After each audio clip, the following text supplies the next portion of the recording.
ఇక కళ్ళజోడు అవసరం లేదు. స్మార్ట్ విజన్ ఐ హాస్పిటల్లో ఎలాంటి ఐ సర్జరీకైనా 50% డిస్కౌంట్. ఆగస్టు 11 నుండి 19 వరకు మాత్రమే. నమస్కారం అండి, నా పేరు doctor Rajesh Ukala, consultant physician at Medicover hospitals, Begumpet. ఈరోజు మన టాపిక్ షుగర్ వ్యాధి గురించి. ముఖ్యంగా మీ అందరికీ ఇప్పటికే షుగర్ వ్యాధి గురించి బాగా తెలిసి ఉంటుంది. కానీ షుగర్ వ్యాధిలో ఏం మార్పులు వస్తున్నాయి, ఏం కొత్తగా జరుగుతుంది అనే దాని గురించి డిస్కషన్. అసలు షుగర్ వ్యాధి గురించి మాట్లాడుకుంటే ఎక్కువ శాతం మన ఇండియన్ పాపులేషన్లో తక్కువ ఏజ్లోనే షుగర్ వ్యాధికి గురవుతున్నారు. దీనికి వివిధ రకాల కారణాలు. వీటిల్లో మీరు ముఖ్యంగా తీసుకుంటే ఒకటి మానసిక ఒత్తిడి, రెండోది ల్యాక్ ఆఫ్ స్లీప్, మూడోది ల్యాక్ ఆఫ్ యాక్టివిటీ, నాలుగోది ఇన్అప్రాపరియేట్ డైట్. ఇవన్నీ కారణాలుగా షుగర్ వ్యాధి పెరుగుతూ వస్తుంది. షుగర్ వ్యాధి దీర్ఘకాలంలో ప్రాబ్లమ్స్ చాలా క్రియేట్ చేస్తుంది. ముఖ్యంగా చాలా ఇంపార్టెంట్ అవయాల మీద తీవ్రమైన ఒత్తిడి చూపిస్తుంది. అది కూడా కంటి మీద, బ్రెయిన్ మీద, హార్ట్ మీద, లివర్ మీద, కిడ్నీ మీద. వీటి గురించే ఎక్కువ సమస్యలతో బాధపడుతూ ఉంటారు. సో సమస్యలు రాకుండా చేయాలంటే ఏం చేయాలి? ఒకటి మనం యాక్సెప్ట్ చేయాల్సింది ఏంటంటే, జెనెటిక్గా ఇండియన్ పాపులేషన్లో కాస్త ఎక్కువ శాతమే డయాబెటీస్ అనేది కనిపిస్తూ ఉంటుంది. అందు కారణంగా మనం దీని మీద ఎక్కువగా ఫోకస్ చేయాలి. అయితే ఇప్పుడు వచ్చిన కొత్త ట్రీట్మెంట్స్లో మోస్ట్ ఇంపార్టెంట్గా మనం గమనించుకోవాల్సింది ఏంటంటే, ఎలా ఈ ప్రాబ్లమ్స్ రాకుండా కాపాడుకోవాలనేది మనం ఉద్దేశించి మాట్లాడుకోవాలి. సో ఒక ఐడియల్ డ్రగ్, షుగర్కి సంబంధించి ఒక ఐడియల్ డ్రగ్ ఏంటి అని చూస్తే, ఒకటి ఆ డ్రగ్ మనకి సైడ్ ఎఫెక్ట్స్ లేకుండా ఉండాలి. రెండోది షుగర్ లెవెల్స్ని ఎక్కువ శాతంలో మార్పులు తీసుకోకూడదు. అంటే ఎక్కువగా తక్కువ చేయొద్దు, ఎక్కువ కూడా చేయకూడదు. ఒక లెవెల్లో స్టడీ షుగర్స్ మెయింటైన్ చేసేటట్టు ఉండాలి. అలాగే దీన్ని ఇంగ్లీష్లో ఎక్స్కర్షన్స్ అంటాం. అంటే హై అమౌంట్ ఆఫ్ షుగర్స్ ఒక్కసారి రిలీజ్ చేసేటట్టు లేకుండా కంట్రోల్డ్ ప్యాటర్న్లో బాడీలో మెయింటైన్ చేసేటట్టు ఉంటే అవయాల మీద డ్యామేజ్ ఉండకుండా కాపాడుకోవచ్చు అని సైంటిఫిక్ సూచన. అలాగే ఈ డ్రగ్ దీర్ఘకాలంలో వచ్చే సమస్యలు ఏవైతే ఉంటాయో, ముఖ్యంగా హార్ట్, కిడ్నీ, వీటి మీద ఒత్తిడి పడకుండా చేయడం అనేది చాలా ఇంపార్టెంట్ ఏరియా. సో ఇలా ఉన్న డ్రగ్స్లో షుగరు ఓవర్ ద ఇయర్స్ ట్రీట్మెంట్లో చాలా మార్పులు వస్తూ రీసెంట్గా లాస్ట్ 10 to 15 ఇయర్స్లో కొన్ని అడ్వాన్సెస్ వచ్చాయి.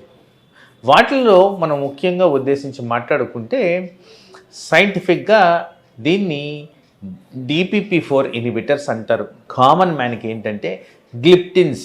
మీరు వాడుతున్న మెడిసిన్స్లో గ్లిప్టిన్ అనే టిన్ అనేది వస్తుంది అంటే ఆ మెడిసిన్ మీద, అది నేను మాట్లాడే సబ్జెక్ట్. ఇప్పుడు ఈ గ్లిప్టిన్స్ ఏంటంటే కొత్త రకమైన మందులు.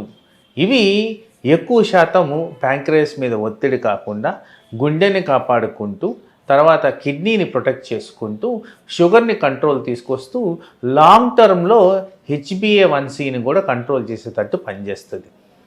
ఈ గ్లిప్టిన్స్లో సర్వసాధారణంగా ఎక్కువ సైడ్ ఎఫెక్ట్స్ లేకుండా ఉంటాయి.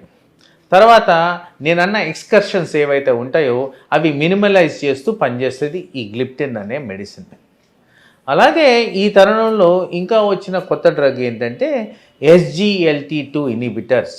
అంటే దీన్ని కొద్దిగా క్లియర్గా చెప్పాలి అంటే సోడియం కో ట్రాన్స్పోర్టర్ ఇన్హిబిటర్స్. ఇవి మూత్రపిండాల మీద ఎక్కువగా పనిచేస్తుంది. ఈ మధ్యకాలంలో చాలా ఎక్కువ శాతం ఈ మందు మీద ఫోకస్ అనేది బాగా ఉంటుంది. ఈ మందు లక్షణం ఏంటంటే, ఒకటి మేజర్గా వెయిట్ని తగ్గిస్తుంది. వెయిట్ని తగ్గించడం అంటే దీన్ని షుగర్ వ్యాధి లేకపోయినా కానీ వెయిట్ని తగ్గించడానికి వాడచ్చు అని సైంటిఫిక్ సూచనలు కూడా ఉన్నాయి. సో ఈ డ్రగ్ ముఖ్యంగా మూత్రపిండాల మీద పనిచేసి మూత్రం ద్వారా షుగర్ని అబ్జార్బ్ కాకుండా కంప్లీట్గా యూరిన్లో రిలీజ్ చేస్తూ షుగర్ వాల్యూస్ని కంట్రోల్ చేస్తూ పనిచేస్తుంది. ఈ డ్రగ్తో కొన్ని మనకు వచ్చిన బెనిఫిట్స్ ఏంటంటే, ఒకటి హార్ట్ మీద అటాక్ రాకుండా, హార్ట్ ఫెయిల్యూర్ రాకుండా, కిడ్నీ ఫెయిల్యూర్ రాకుండా కాపాడుతుంది.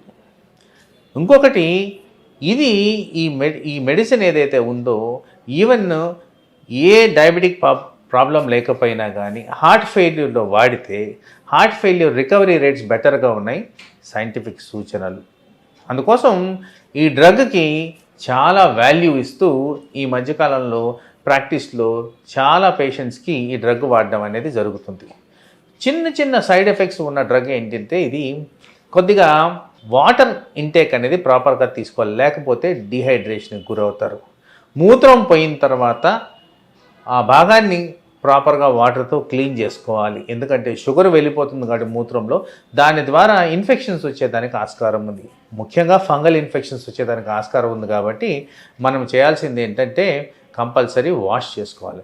ఇవి జాగ్రత్తలు తీసుకుంటే ఈ డ్రగ్ ఎక్సలెంట్ చాయిస్, మనకి లాంగ్ టర్మ్ కాంప్లికేషన్స్ అవాయిడ్ చేస్తూ డయాబెటీస్ని కంట్రోల్ చేస్తూ మెయింటైన్ చేయడానికి.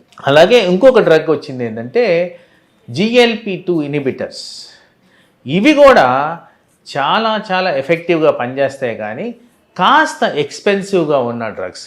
ఈ మధ్యకాలంలో ఈ డ్రగ్ ట్యాబ్లెట్ రూపంలో కూడా దొరుకుతుంది. ఇది వరకు ఉన్నది ఇంజెక్షన్ రూపం. మళ్ళీ కన్ఫ్యూజన్ కాకుండా చెప్తున్నానండి, ఈ GLP-2 ఇన్హిబిటర్స్ అనేది ఏవైతే ఉంటాయో ఇవి ఇన్సులిన్కి సరి సమానం కాదు. ఇన్సులిన్ వేరు, ఇది వేరు. ఇది ఒక మెడిసిన్, షుగర్ని కంట్రోల్ చేసే మెడిసిన్. అయితే దీంట్లో ఉన్న మేజర్ అడ్వాంటేజెస్ ఏంటంటే ఇప్పుడు దాకా మాట్లాడుకున్న డ్రగ్స్ కన్నా ఇది చాలా ఎక్కువ శాతంలో ఆర్గాన్ ప్రొటెక్షన్ ఇస్తుంది. ఆ ప్రొటెక్షన్ హార్ట్ మీద ఎక్కువ చూపిస్తుంది, వెయిట్ రిడక్షన్ కూడా ఎక్కువ చూపిస్తుంది. కొన్ని సింపుల్ మెకానిజమ్స్లో సైడ్ ఎఫెక్ట్స్ అనేది కూడా వచ్చేదానికి ఆస్కారం ఉంది. వాటిల్లో ముఖ్యమైనది vomiting sensation, gastric disturbance, diarrhoea. ఇవి ఎక్కువ శాతంలో ఉంటాయి. డోసును తగ్గించుకొని వాడితే మనకి ప్రాబ్లం లేకుండా కాపాడుకోవచ్చు. ఇలా న్యూరో అడ్వాన్సెస్లో వచ్చిన డయాబెటిక్ మెడిసిన్స్ వల్ల చాలా మెరుగు జరుగుతుంది. రానున్న కాలంలో హార్ట్ రిలేటెడ్ కానీ కిడ్నీ రిలేటెడ్ కానీ కాంప్లికేషన్స్ లేకుండా, ముఖ్యంగా ప్యాంక్రియాస్ని ప్రొటెక్ట్ చేస్తూ దీర్ఘకాలంలో సమస్యలు లేకుండా డయాబెటిక్ పేషెంట్స్ని మేలు చేస్తున్న ఈ కొత్త డ్రగ్స్ని డెఫినెట్గా మనకి ఇంకా కొత్త న్యూ రెనోవేషన్స్తో ఇంకా ముందుకు సాగుతామని ఆశిస్తూ నమస్తే.